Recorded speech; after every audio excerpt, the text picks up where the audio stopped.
Future wife. 2 words. That's all it took to destroy 8 years of marriage. Caroline stood frozen at the investment gala, 7 months pregnant, watching her husband introduce his mistress to 300 guests. His hand rested on another woman's back. His wedding ring caught the light. But here's what Derek didn't know. His pregnant wife wasn't the helpless woman he thought she was. She wasn't financially dependent. She wasn't powerless. In fact, she had been secretly funding his entire company for years. And in the next 60 seconds, while he was busy calling his mistress his future wife, Caroline walked into a private room and signed a document that made her the majority owner of everything he had built. He thought he was replacing her. She was about to become his boss. What happens when a cheating husband discovers his pregnant wife holds all the power? When every lie he told comes back to destroy him? When the woman he underestimated for 8 years finally stops hiding? This is not just a story about betrayal. This is a story about a woman who discovered she had been her own prison warden all along. And the moment she walked through that unlocked door, everything changed. Stay with me until the end, because the final twist will leave you speechless. The lesson and value. This story carries a powerful truth that every woman needs to hear. Your worth is not determined by how others see you. Your strength is not measured by how small you make yourself to fit into someone else's life. Sometimes the worst moments become the doorways to our greatest transformations. Sometimes betrayal is the gift that sets us free. Caroline spent 8 years hiding her brilliance to make her husband feel bigger. Many of us do the same. We shrink, we accommodate. We forget who we truly are. This story reminds us that the prison door has always been unlocked. We just need the courage to walk through. The meaning of this story is simple, but profound. Never let anyone convince you that you are less than you are. Never trade your authentic self for the illusion of love. And when life forces you to start over, remember that you are not starting from nothing. You are starting from experience. Caroline's journey teaches us that real power comes not from revenge, but from reclaiming our own truth, from building something that cannot be taken away, from becoming the person we were always meant to be, future wife.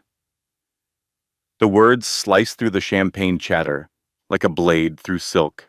Caroline Mitchell froze behind the marble pillar, one hand pressed against her 7-month pregnant belly.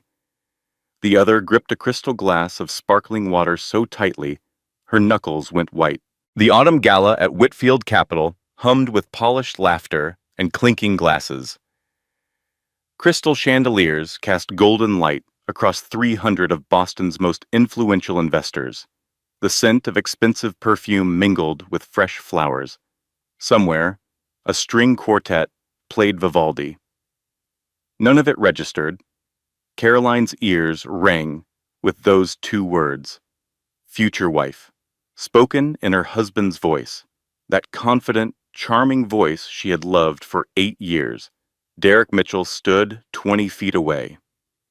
His hand rested on the lower back of Amber Sinclair, his marketing director, the same hand that had rubbed cocoa butter on Caroline's stretch marks just that morning, the same hand that wore the wedding ring she had saved 3 months' salary to buy. "Everyone, I want you to meet Amber," Derek announced to the small circle of investors. "My future wife." The baby kicked, hard, as if she understood. Caroline grabbed the pillar for support. Her legs threatened to give out. The sparkling water in her glass trembled. Amber laughed. That performative, tinkling laugh Caroline had heard at 100 company events. She had always found it annoying. She had never considered it dangerous. "Derek, stop!" Amber playfully swatted his arm. "We're not supposed to announce anything yet. Yet." The word lodged in Caroline's chest like a splinter. Not supposed to announce yet. Which meant there was a plan, a timeline, a future that did not include the pregnant wife standing 20 feet away. Caroline's mind raced through the past months, the late nights at the office, the weekend conferences, the way Derek's phone always faced down on the table, the new cologne she did not recognize. The signs had been there. She had chosen not to see them. A waiter passed with a tray of champagne. The glasses caught the light and sparkled. Caroline remembered her wedding reception. Derek had given a speech about forever, about building a life together, about the family they would create.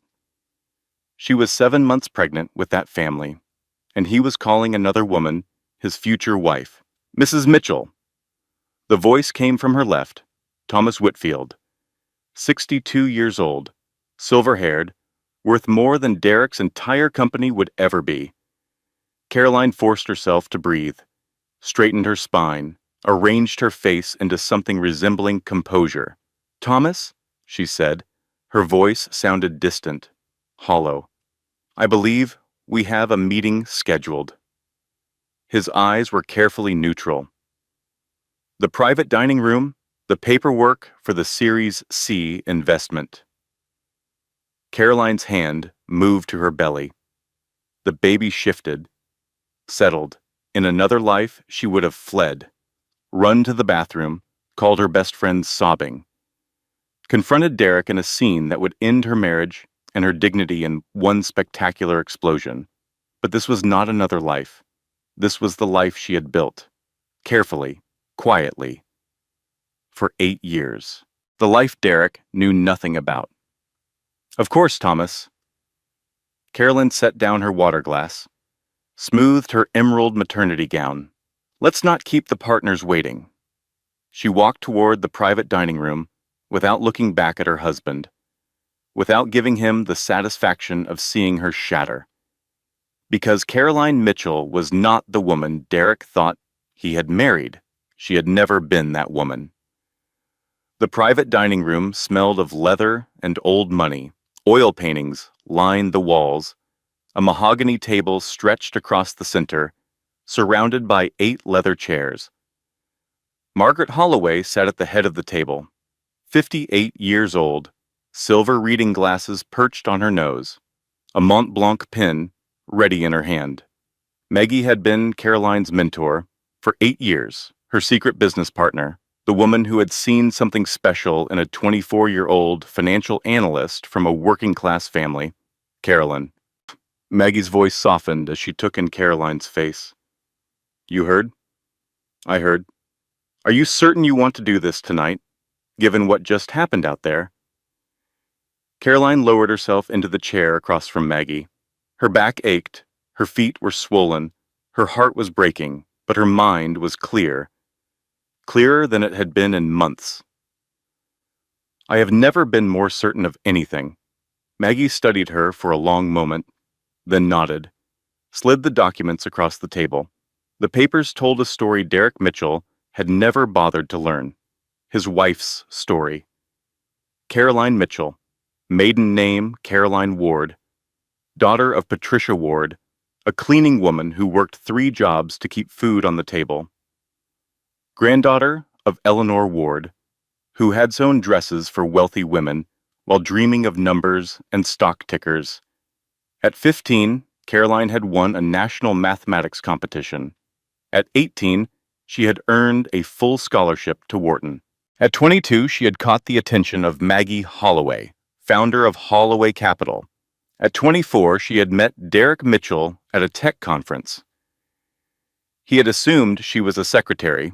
She had let him. For 8 years, she had let him believe she was less than she was. A supportive wife, a homemaker in training, someone who needed his guidance on financial matters. All while quietly building an investment portfolio worth more than his entire company. The pen felt heavy in Caroline's hand, not from the weight of the metal, from the weight of the choice.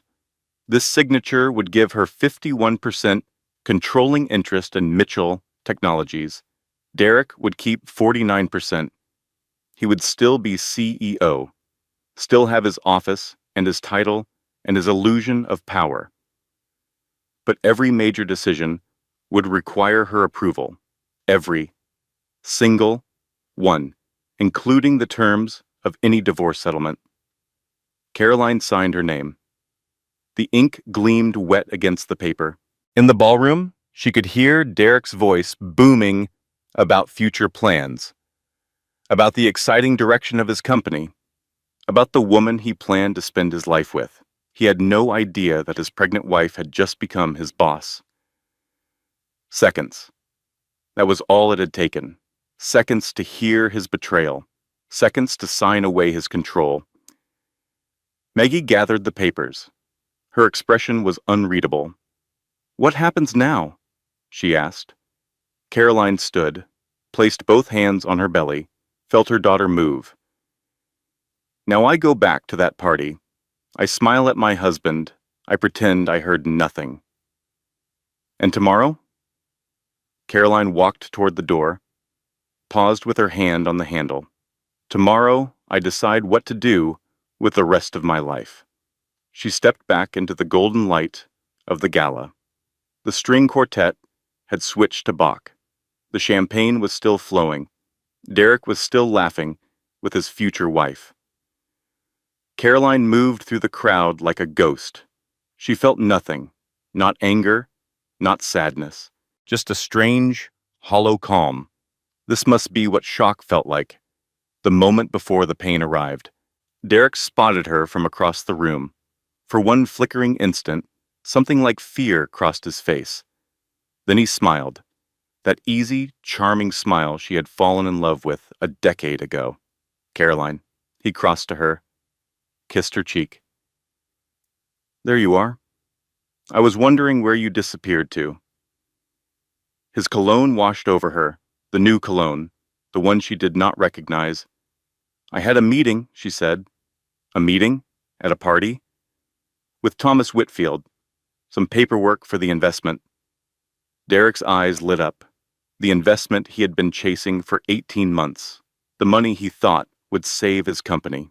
And? How did it go? Did they give any indication? "It's done," Caroline said. "Done? What do you mean done?" "The Series C investment. It closed tonight." Derek stared at her. His mouth opened, closed, opened again. "That's incredible." He pulled her into a hug. "Caroline, that's incredible news.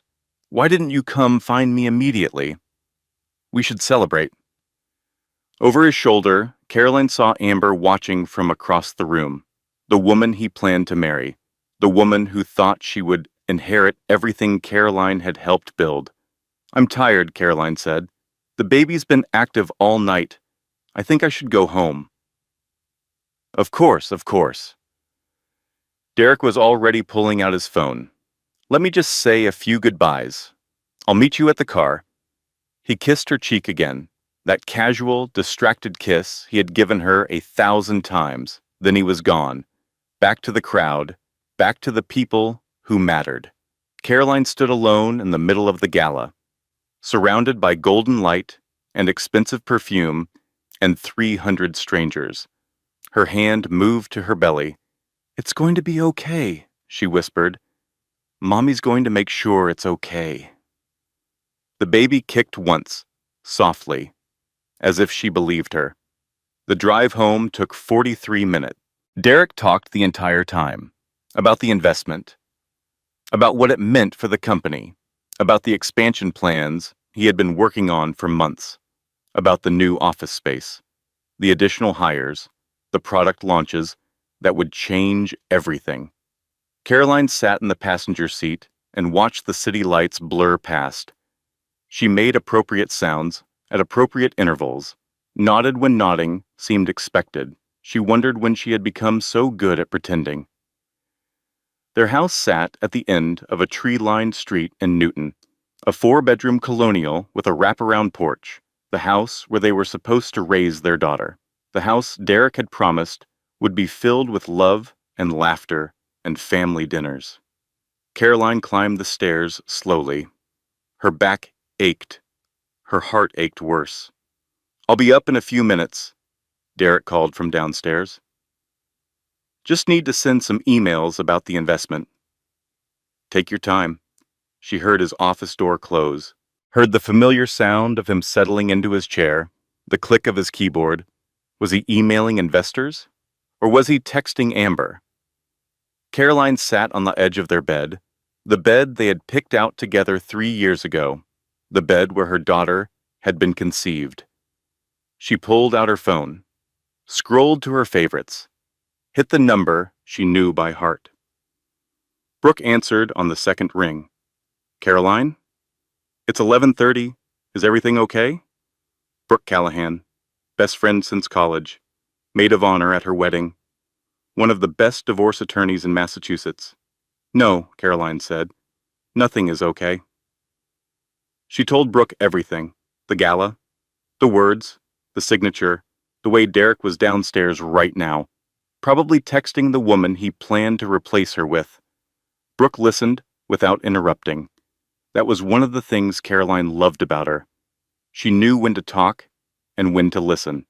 2 things, Brooke said when Caroline finished. First, I'm so sorry.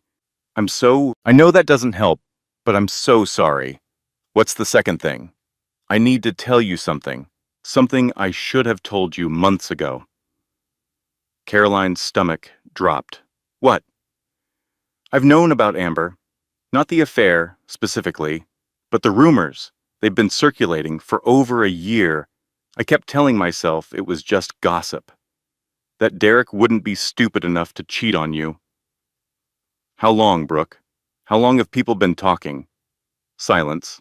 Then, since before you got pregnant. The words hit like a physical blow. Caroline doubled over, pressed her forehead to her knees. Caroline, are you there? I'm here. There's more. I did some digging after the first rumors started. The affair has been going on for at least 2 years, maybe longer. 2 years. Before the pregnancy, before the nursery they had painted together, before the baby names that they had debated for hours.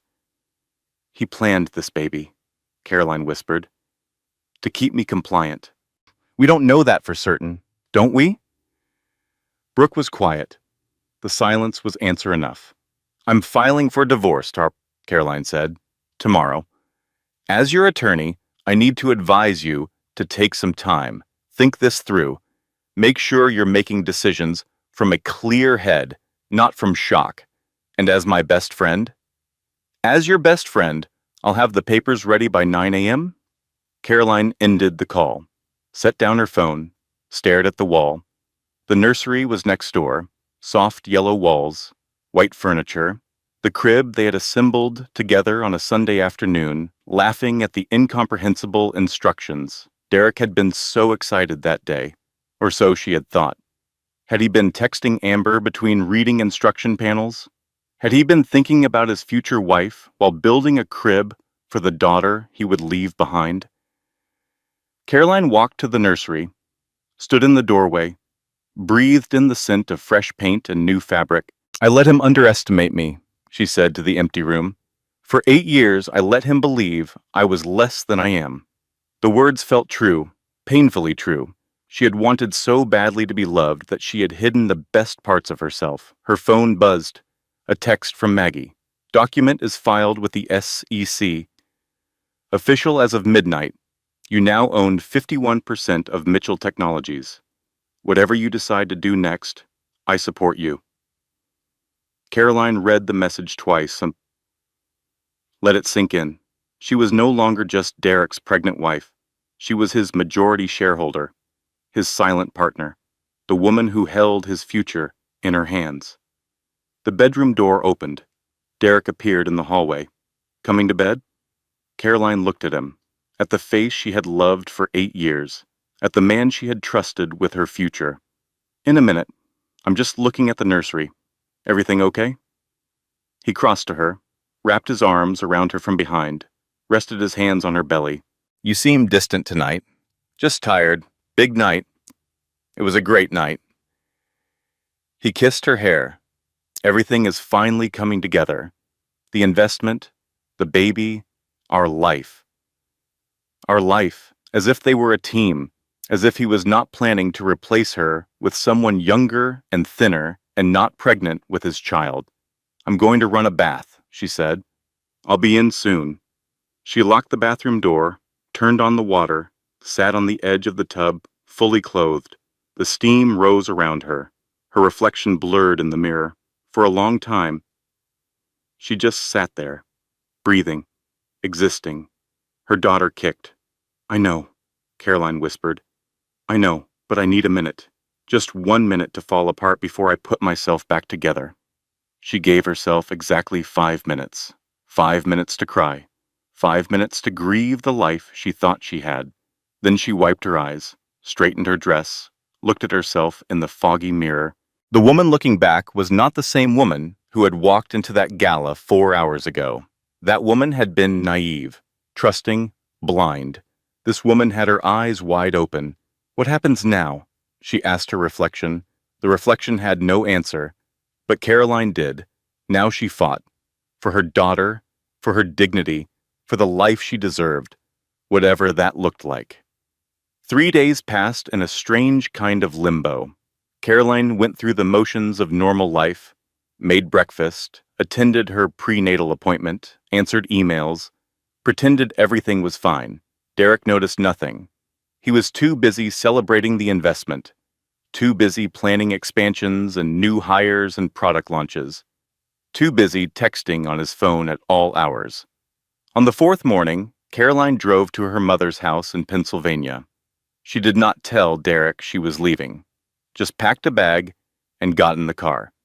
Patricia Ward lived in the same small house where Caroline had grown up.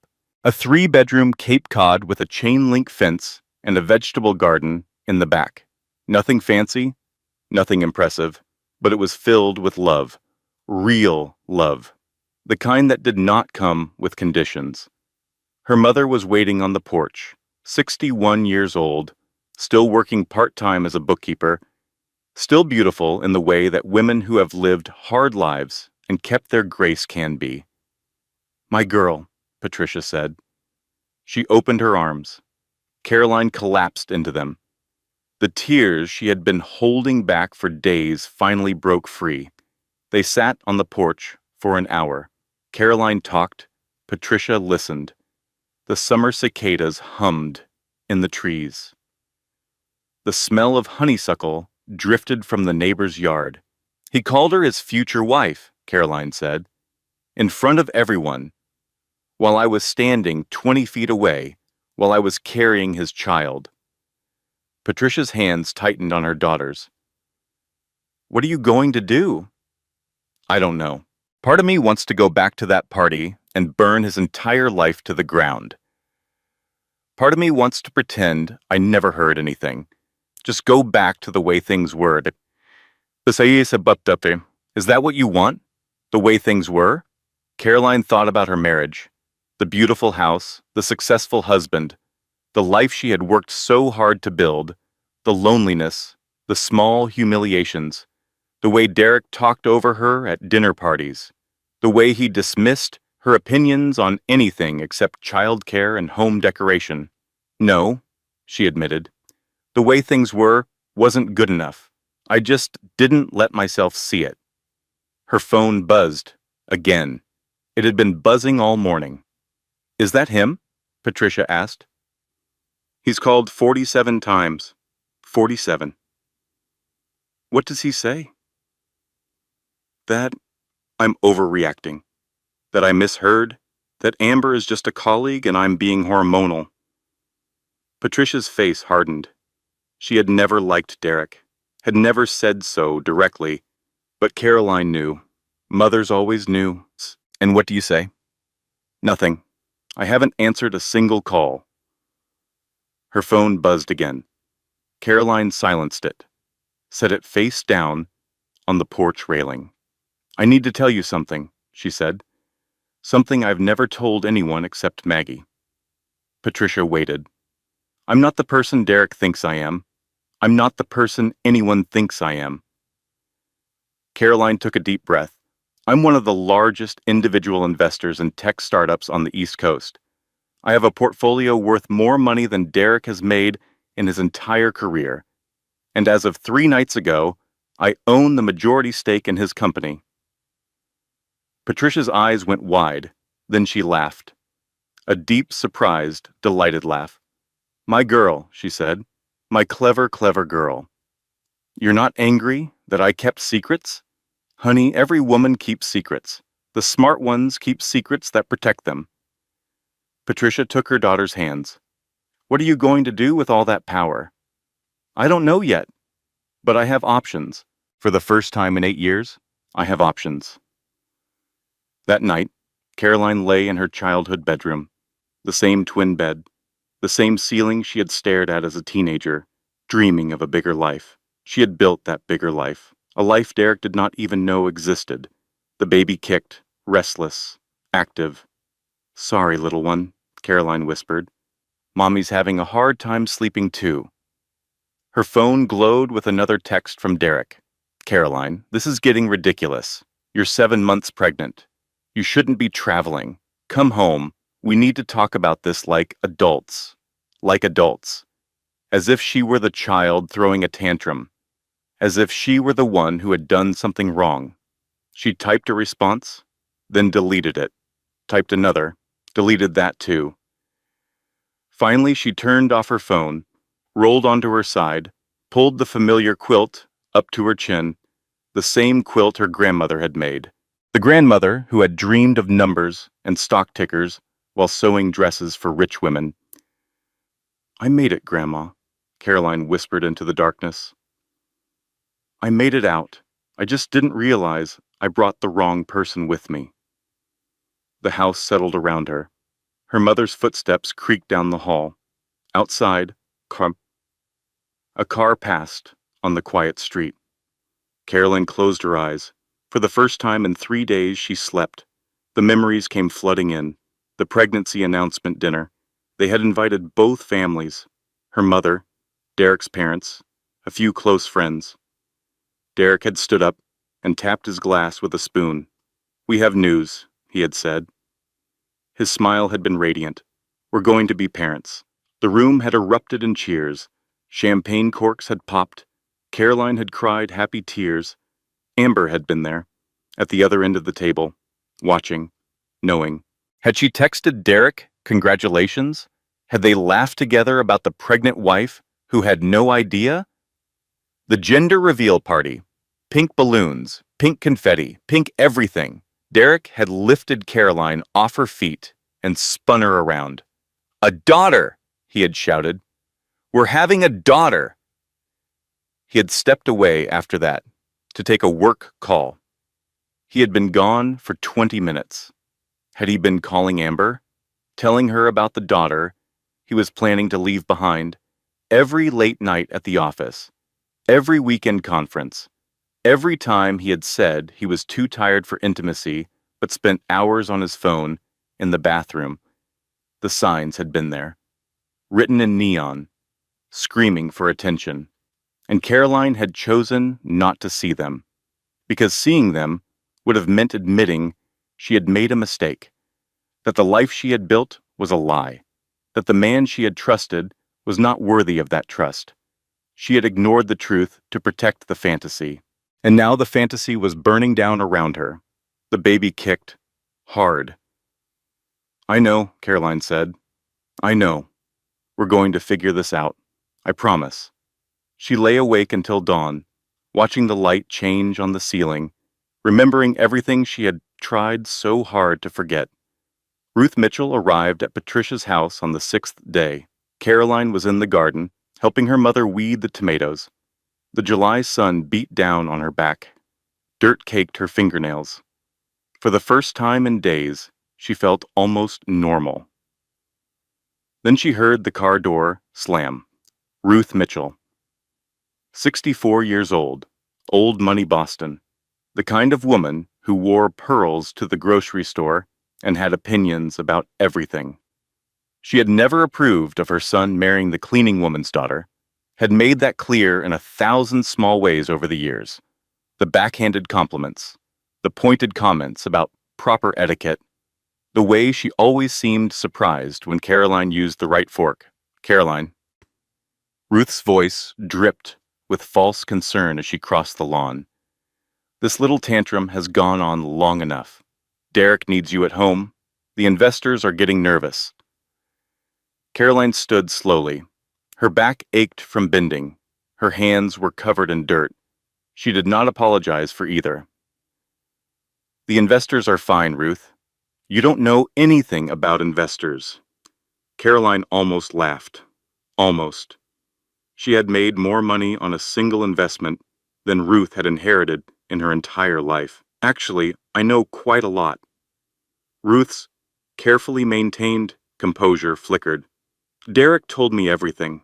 You're having some kind of pregnancy psychosis, imagining affairs, making accusations. He's trying to protect you from embarrassing yourself further. Pregnancy psychosis. Caroline wiped her hands on her gardening gloves.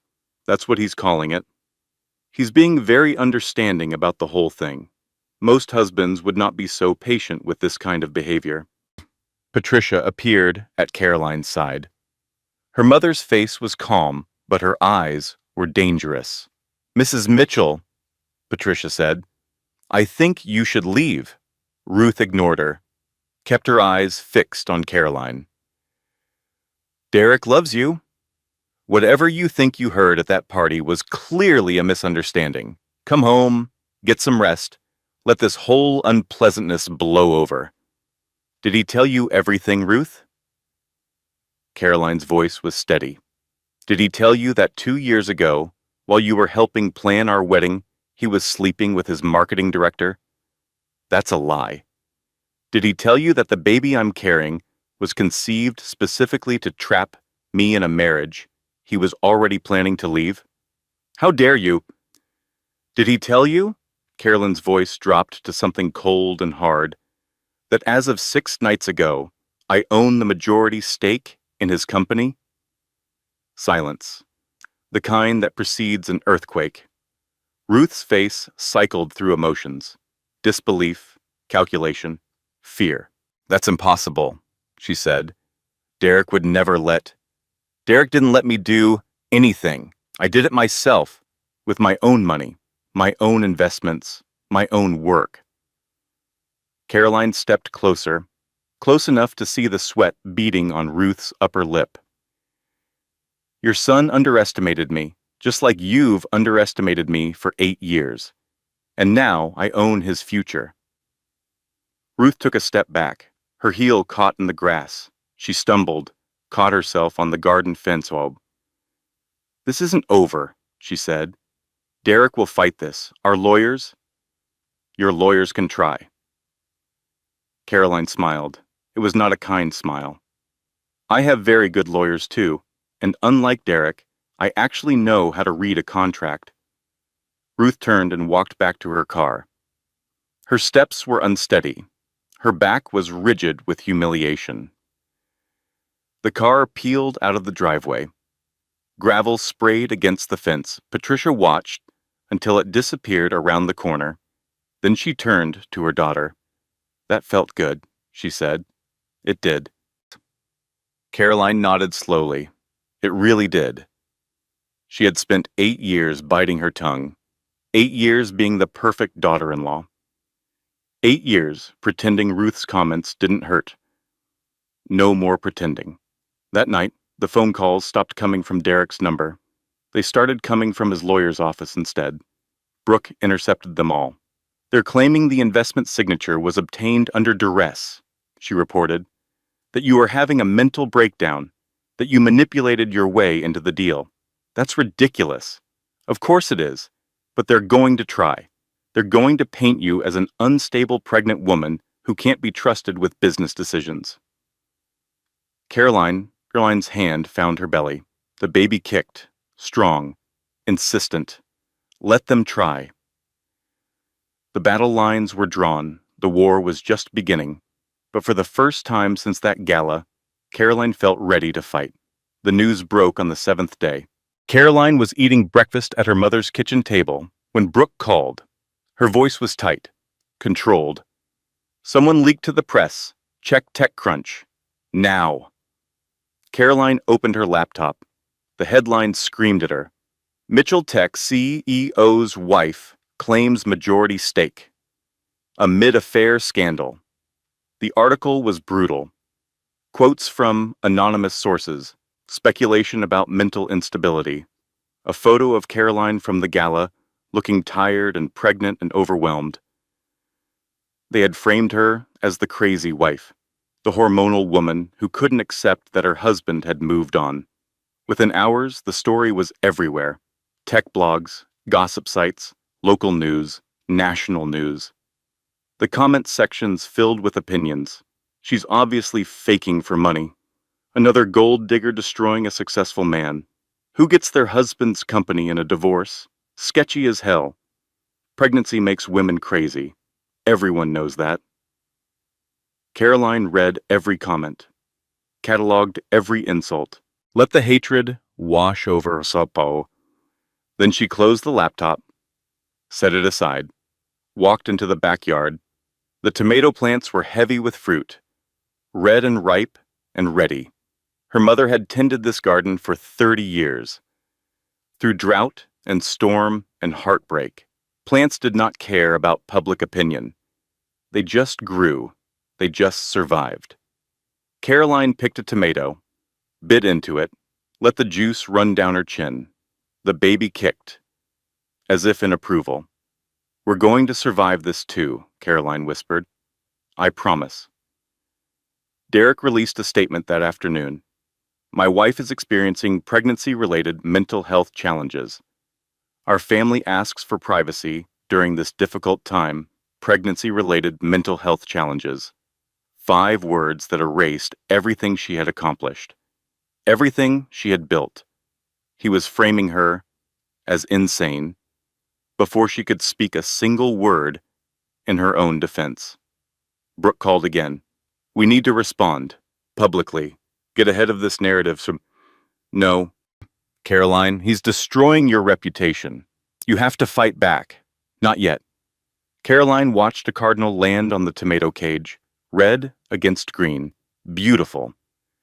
Let him think he's winning. Let him get comfortable. What are you planning?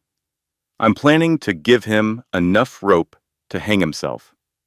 3 days later, Ruth Mitchell appeared on a local news segment, defending her son, attacking her daughter-in-law. Caroline has always been unstable. I tried to warn Derek before the wedding, but he loved her too much to see the truth. The reporter nodded sympathetically, asked leading questions, let Ruth paint a picture of a troubled woman who had deceived a good man. Caroline watched the segment on her mother's couch. Patricia sat beside her, seething. That lying witch, Patricia muttered. I have half a mind to call that station myself. Don't. Caroline kept her voice calm. Everything she says will be used against them later. Let her talk. You're being too patient. I've been patient for 8 years, Mama.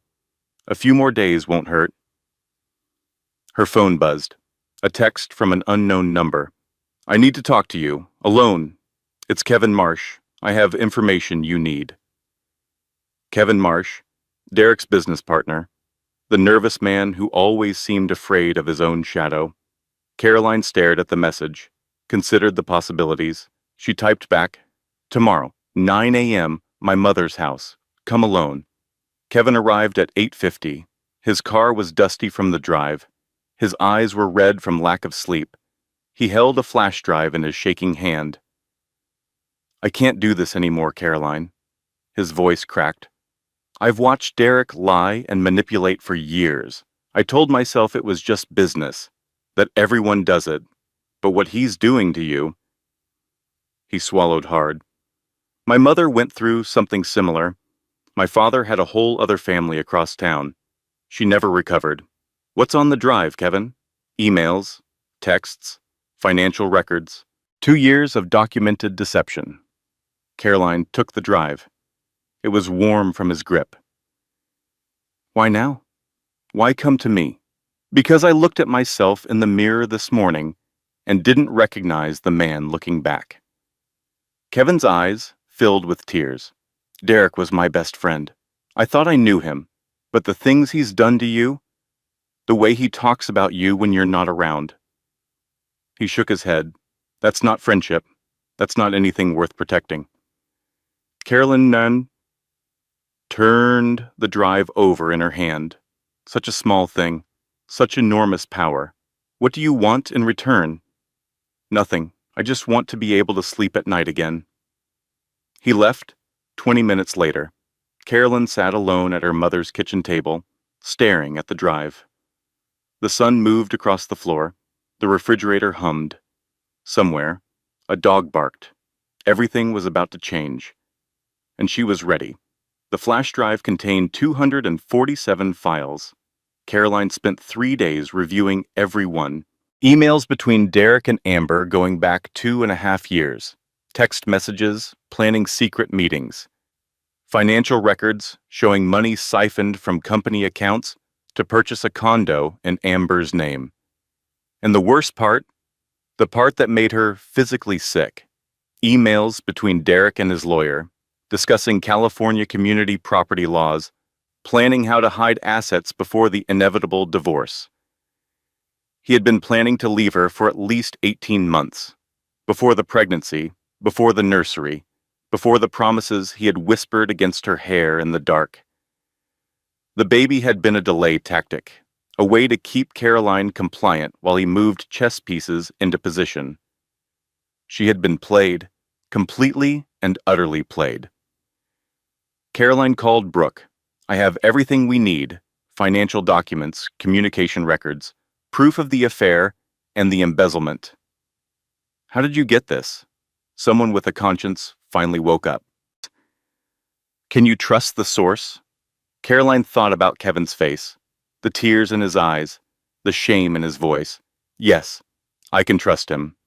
They spent the next week building the case. Brooke brought in forensic accountants, financial analysts, a PR team that specialized in reputation rehabilitation. The team worked out of a rented office space in Philadelphia, away from the press, away from Derek's lawyers, away from the noise. Caroline attended every meeting, reviewed every document, asked every question she could think of. Maggie flew in from Boston to join them. I've called an emergency board meeting, Maggie said. 2 weeks from now. You'll present the evidence directly to the directors. Will they believe me? They'll believe the bank records. They'll believe the emails.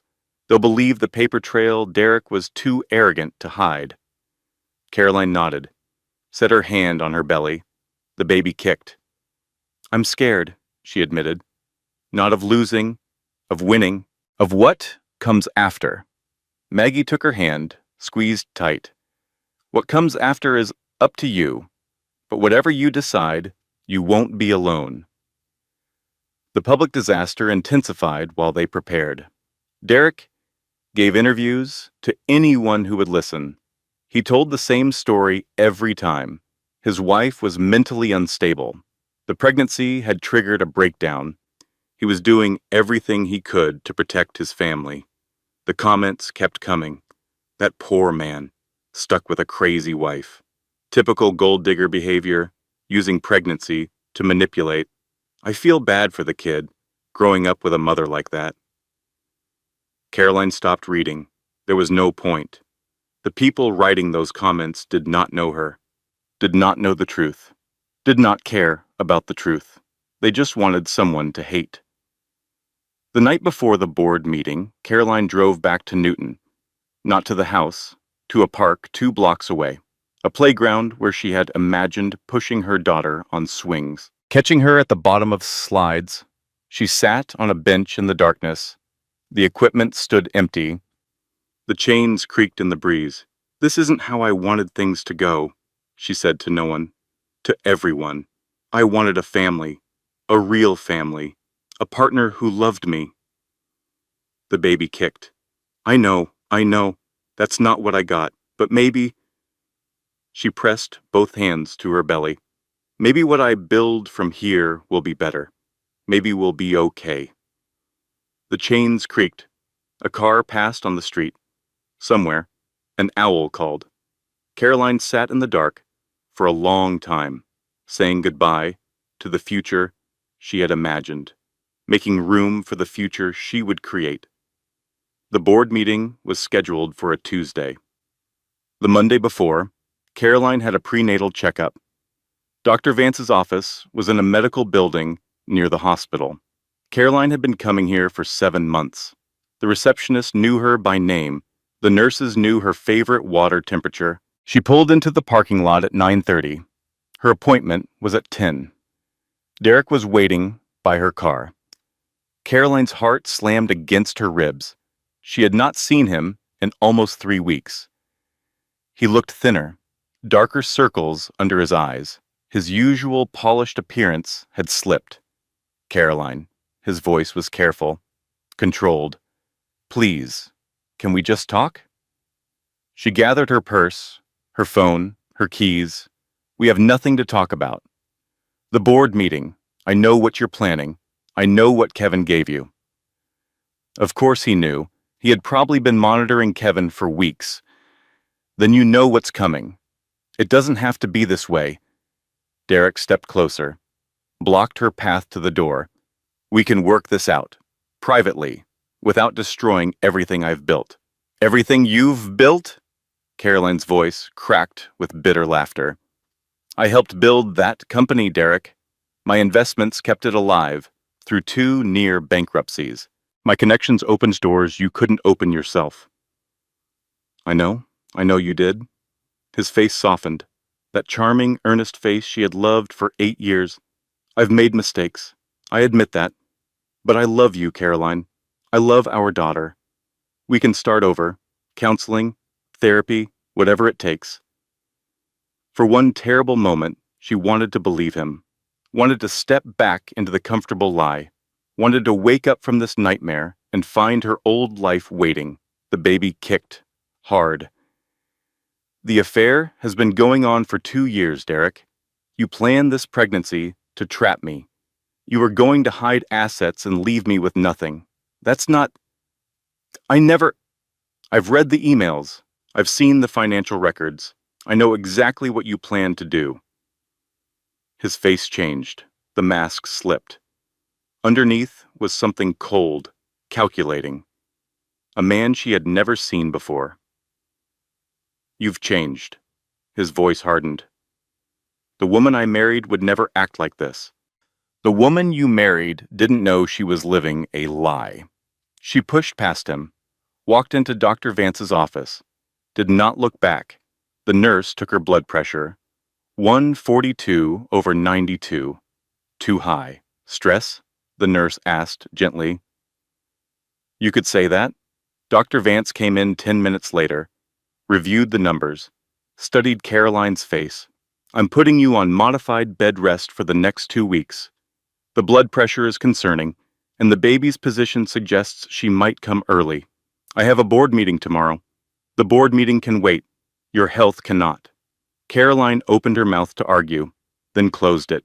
She had been fighting so hard for so long, fighting to uncover the truth, fighting to protect her future, fighting to prove she was not the crazy woman Derek claimed she was. Maybe the fight could wait one more day. Can I make a phone call first? Of course. She called Brooke, explained the situation. We can postpone, Brooke said. The evidence isn't going anywhere. No, go ahead without me. Present everything to the board. I'll attend by video if I have to. Are you sure? Caroline looked down at her belly, at the daughter who depended on her, who needed her to survive. I'm sure. Some battles need to be won in person, but this one just needs to be won. She spent that night at her mother's house, in her childhood bedroom, in her grandmother's quilt. The darkness pressed in, the old fears crept closer. What if they didn't believe the evidence? What if Derek's lawyers found a way to discredit Kevin? What if she lost everything? The baby kicked, restless, active. I know you're scared too, Caroline whispered. I know this isn't the family I promised you, but I'm going to protect you, no matter what happens tomorrow. I'm going to protect you. She lay awake until 3 in the morning, watching shadows move across the ceiling, remembering every choice that had brought her to this moment, every time she had stayed silent when she should have spoken, every time she had pretended not to see what was right in front of her. Every time she had chosen comfort over truth. No more. No more pretending. No more silence. Whatever happened tomorrow, she would face it with her eyes open. She finally fell asleep as the first light of dawn crept through the curtains. The board meeting started at 10 a.m. Eastern Time. Caroline watched on her laptop from her mother's couch. Her feet were elevated. Her blood pressure monitor sat on the coffee table. Her mother hovered nearby, pretending not to hover. The Mitchell Technologies boardroom filled the screen, 12 leather chairs around an oval table, oil paintings on the walls, Derek's portrait prominently displayed. Brooke sat at the head of the table, calm, professional, deadly. Derek sat across from her. His lawyers flanked him like bodyguards. His face was carefully blank. "Thank you all for coming on short notice," Brooke began. "I represent Caroline Mitchell, majority shareholder of Mitchell Technologies. We have evidence of significant financial improprieties that require immediate board attention." The presentation lasted 2 hours. The emails, the financial records, the hidden accounts, the condo purchased with company funds, the plans to manipulate asset division before divorce proceedings, document after document, email after email, a paper trail of deception and theft. Derek's lawyers objected constantly, threatened legal action, demanded the presentation be stopped. The board members listened, reviewed, whispered to each other. When Brooke finished, the room was silent. Thomas Whitfield spoke first. His voice was grave. "Mr. Mitchell, do you have any response to these allegations?" Derek stood. His face was red. His hands were shaking. "This is a witch hunt. My wife is mentally unstable. She's manipulated these documents. The documents are independently verified." Brooke's voice cut through his denial. "We have forensic accountants who can confirm their authenticity. We have the original sources willing to testify." "Kevin." Derek's voice dripped with contempt. "You're trusting Kevin? He's been bitter since I passed him over for a promotion 2 years ago." "We're trusting the evidence, Mr. Mitchell, not the source." The board called a vote, 7-2 in favor of removing Derek Mitchell as CEO pending a full financial audit. Caroline watched her husband's face collapse on the screen, watched him realize that the game was over, watched him understand that he had lost. She felt nothing, not triumph, not joy, not even satisfaction, just relief. Like a weight she had been carrying for years had finally been lifted. Derek stormed out of the meeting. The video feed showed him pushing past his lawyers, slamming the door behind him. Brooke looked into the camera, smiled. "It's done," she said. Caroline leaned back against the couch cushions, set her hand on her belly. "It's done, baby girl. We did it." The baby kicked once, softly, as if in acknowledgement. Her mother appeared with a cup of chamomile tea, set it on the coffee table, sat down beside her. "How do you feel?" "Tired," Caroline admitted. "Relieved? Sad?" "Sad? Why sad?" "Because I spent 8 years loving a man who never existed. The Derek I thought I married, the one who spun me around when we found out we were having a daughter. That man was a fiction, a performance." Patricia took her daughter's hand, squeezed tight. "The love you felt was real. The life you built was real. The choices he made don't erase what you did, what you created." Carolyn looked around her mother's living room, the worn furniture, the family photos on the walls, the quilt her grandmother had made. "I thought I needed a big house and a successful husband to prove I had made it, that I had escaped where I came from. And now? Now I think maybe making it means something different. Maybe it means building something that can't be taken away, something that's just mine." Her phone buzzed. A text from Maggie. "Board has appointed interim CEO. Derek banned from premises pending investigation. Company stocks stable. We did it. Caroline read the message twice. Let it sink in. She was not Derek's wife anymore. Not in any way that mattered. She was Caroline Ward Mitchell, majority shareholder, investor, mother-to-be, a woman who had finally stopped hiding. What happens now? Patricia asked. Caroline set down her phone, picked up her tea. Now I figure out who I want to be. For the first time in my life, I get to choose. 3 months later, October, the leaves had turned, red and gold and amber. The air smelled of wood smoke and apples. Caroline's water broke on a Tuesday morning. The drive to the hospital took 17 minutes. Her mother drove while Caroline breathed through the contractions. The world blurred past the window. Trees, cars, people living ordinary lives on an extraordinary day. The delivery room was cold and bright. Machines beeped. Nurses moved with practiced efficiency. You're doing great, Dr. Vance said. Just a few more pushes. 13 hours of labor, 13 hours of pain and fear and determination. And then, Grace Eleanor Mitchell came into the world at 11:42 p.m. 7 pounds, 4 ounces, 10 fingers, 10 toes, her grandmother's eyes, her great-grandmother's stubborn chin. Caroline held her daughter for the first time, the weight of her, the warmth of her, the impossibility and the miracle of her. Hi, baby girl. Her voice cracked, broke. I've been waiting to meet you. Grace blinked up at her, dark eyes, curious and calm. Everything else faded away. The divorce, the company, the betrayal, none of it mattered. This was what mattered. This small, perfect person who depended on her completely. Derek arrived the next morning. The nurses had warned her he might come. She had agreed to 30 minutes, supervised. He stood in the doorway of the hospital room, looking older than his 36 years, looking uncertain in a way she had never seen before. Can I see her? Caroline nodded, watched him cross to the bassinet, watched him look down at his daughter. His face changed, softened.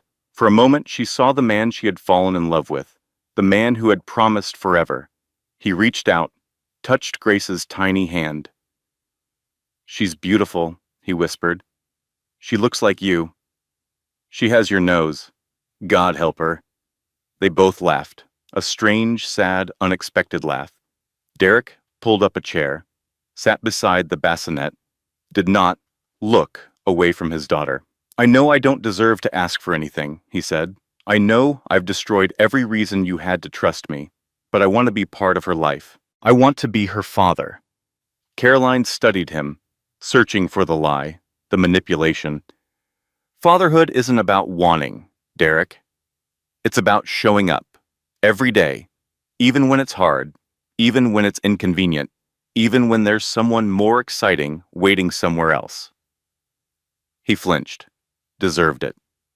I know I have to earn it, but I want to try. Grace stirred, made a small sound, content and unaware. You can try, Caroline said finally.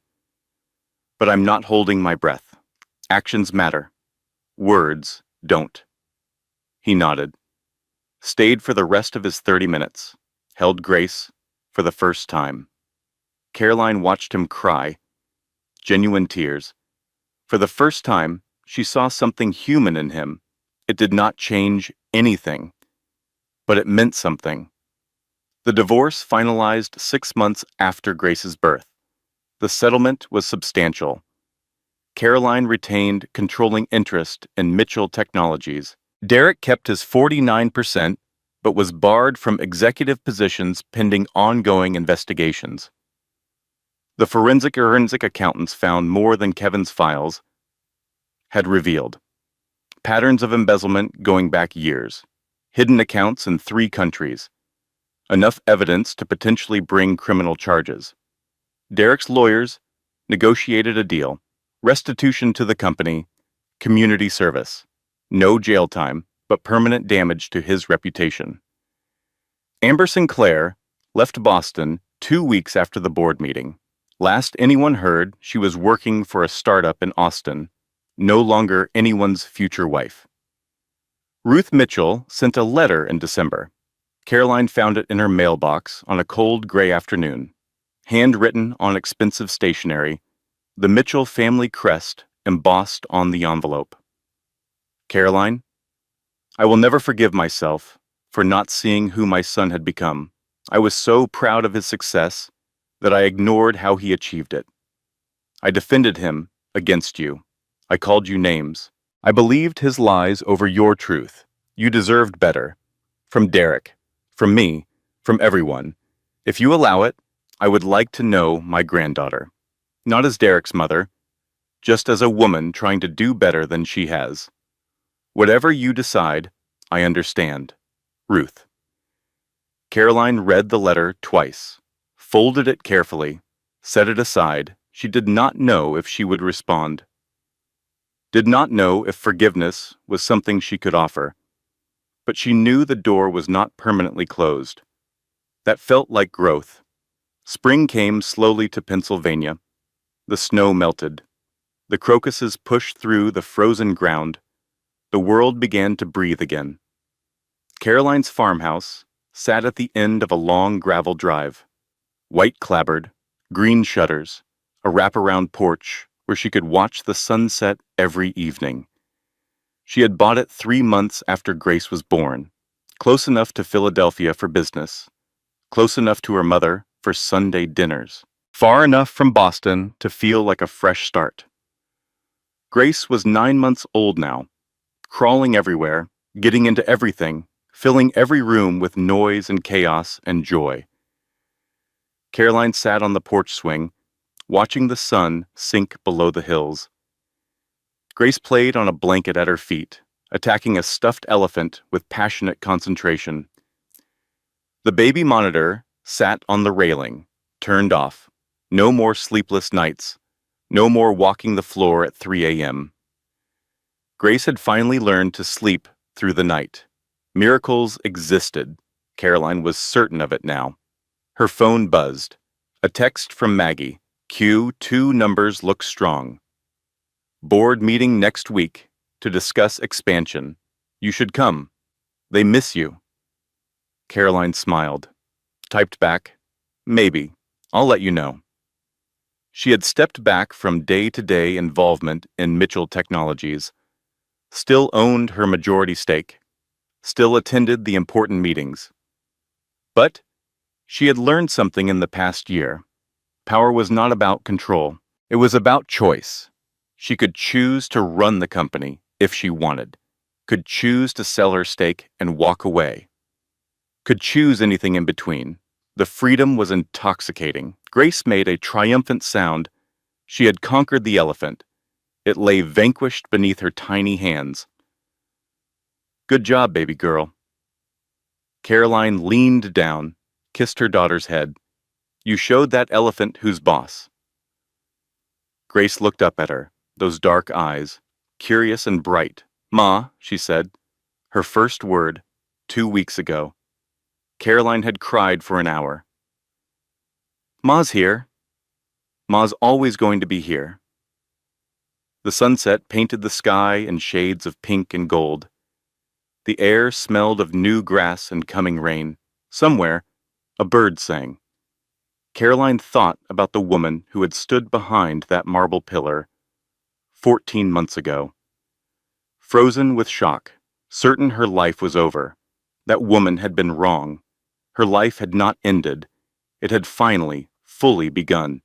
The prison door had been unlocked all along. She had been her own warden. It had taken betrayal to set her free, heartbreak to find her strength, loss to discover what she truly wanted. Not the big house, not the successful husband, not the life that looked good from the outside. This quiet porch. This peaceful evening. This daughter who carried her eyes and her grandmother's stubbornness. This was enough. This was more than enough. Let me tell you a story, Caroline said softly. Grace looked up, attentive.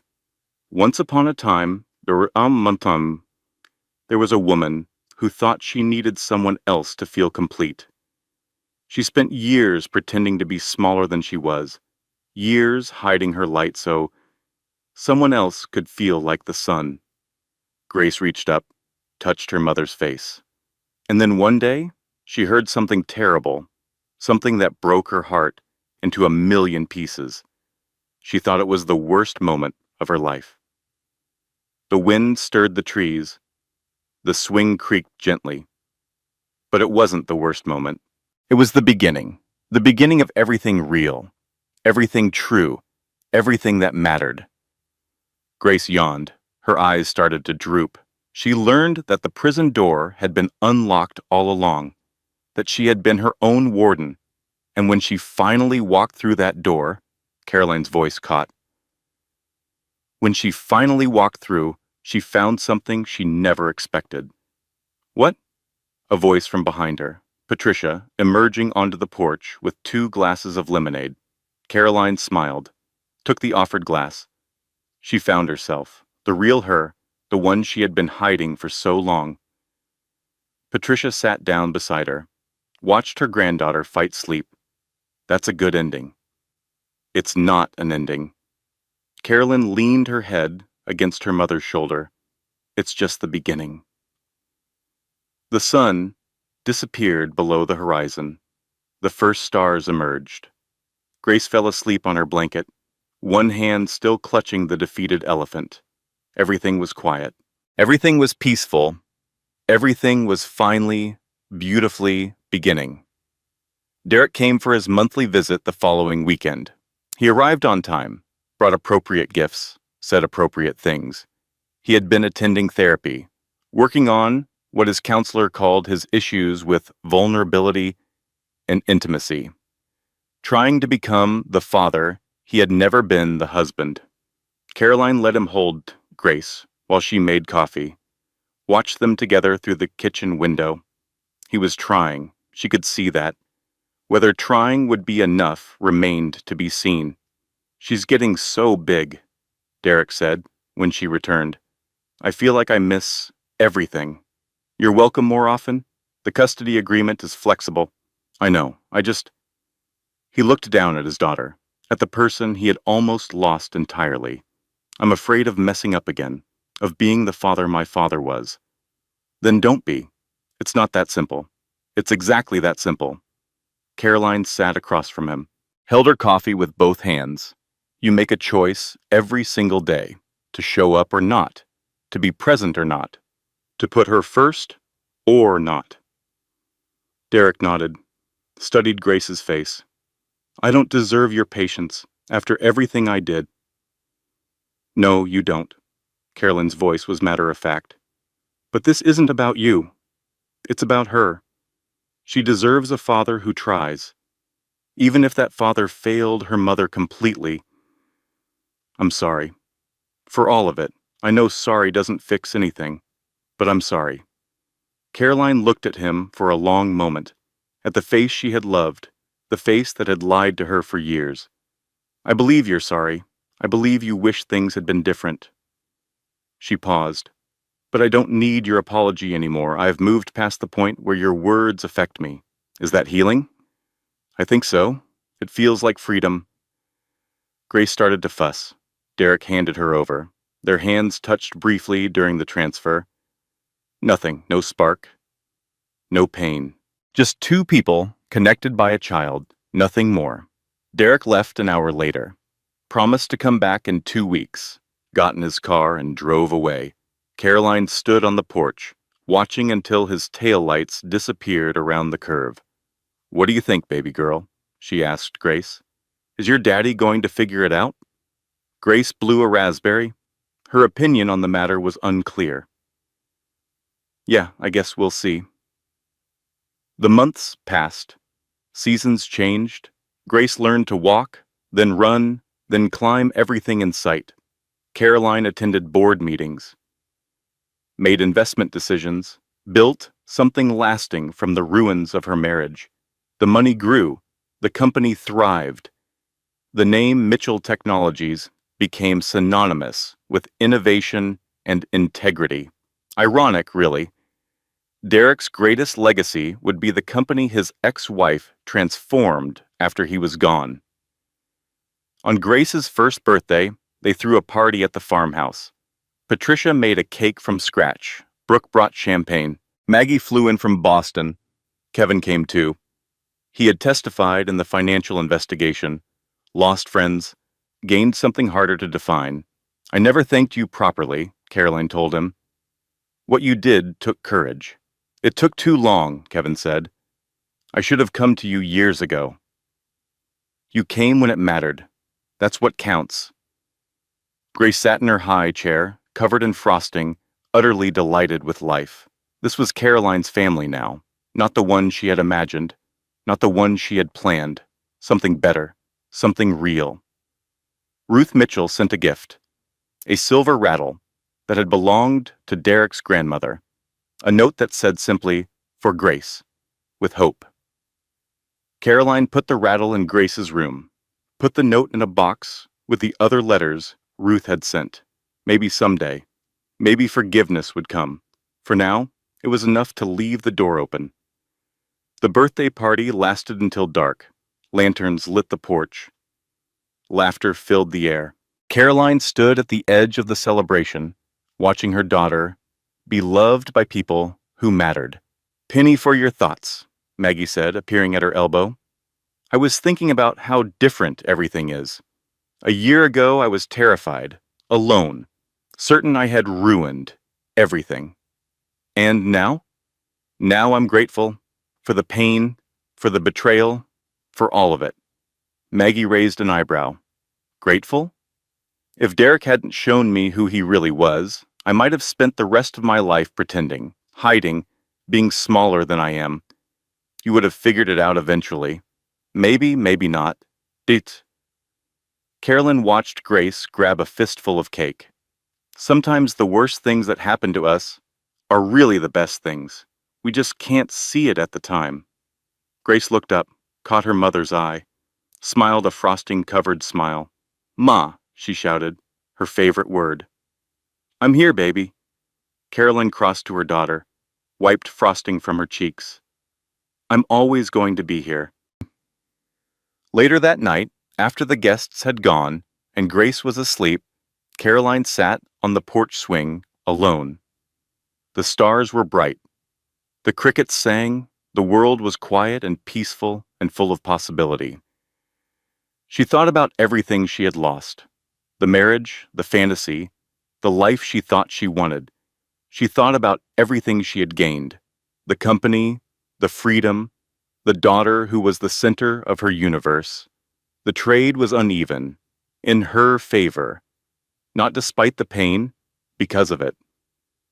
Caroline closed her eyes, breathed in the cool night air.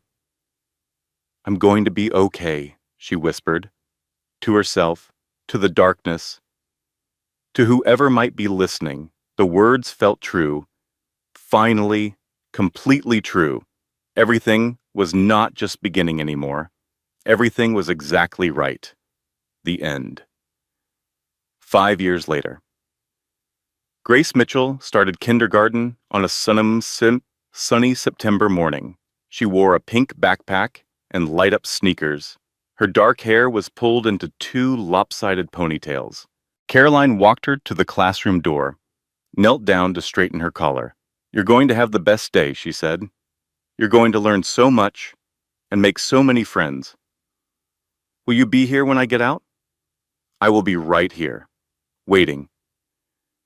Grace hugged her tight, that fierce, trusting hug that children give without reservation. Then she squared her shoulders, marched into the classroom, did not look back. Caroline stood in the hallway for a long moment, watching through the window as her daughter found a seat, made conversation with the girl next to her, laughed at something the teacher said. Brave. Her daughter was so brave. Derek picked Grace up every Wednesday and every other weekend. He had remarried 2 years ago. A woman named Claire who seemed kind and steady and nothing like Amber. Caroline hoped he was happy. Genuinely hoped it. Not for his sake, for Grace's. A happy father was a better father. She walked back to her car, sat behind the wheel for a moment. The farmhouse was quiet now. Patricia had her own apartment in town. Brooke visited on weekends. Maggie called every Tuesday. But the days were long, the rooms were empty. Caroline's phone buzzed. A text from her assistant. The Seoul meeting is confirmed for next month. And there's a message from that documentary team. They want to interview you for the Women in Tech series. She typed back, "Confirm Seoul. Tell the documentary team, yes. Time to stop hiding. Time to tell her story." Caroline started the car, pulled out of the school parking lot. The sun was warm through the windshield. The radio played a song she liked. The world stretched out ahead of her, full of possibility. "Here we go," she said to no one, to everyone. The journey continued. If this story touched your heart, if Caroline's journey reminded you of your own strength, I would be so grateful if you could hit that like button. Your support helps more women find stories that inspire and validate their experiences. And if you know someone who needs to hear this message today, please share this story with them. Sometimes a single story can change everything. Drop a comment below and tell me, have you ever discovered strength you didn't know you had? I read every single comment, and your stories inspire me more than you know.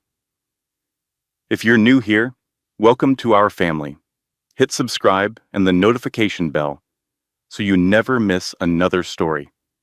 We share powerful narratives of women who overcome, rebuild, and rise stronger than before. Thank you for being here. Thank you for listening until the end. Your time means everything to me. Closing statement. This content has been carefully researched, developed, and manually edited by our team. Every story we create is crafted with intention, designed to bring meaningful lessons and emotional value to our audience. We believe that stories have the power to heal, inspire, and transform. Our mission is to create content that validates your experiences, honors your struggles, and celebrates your strength. Thank you for trusting us with your time. Until next time, remember, the door has always been unlocked. You just have to walk through.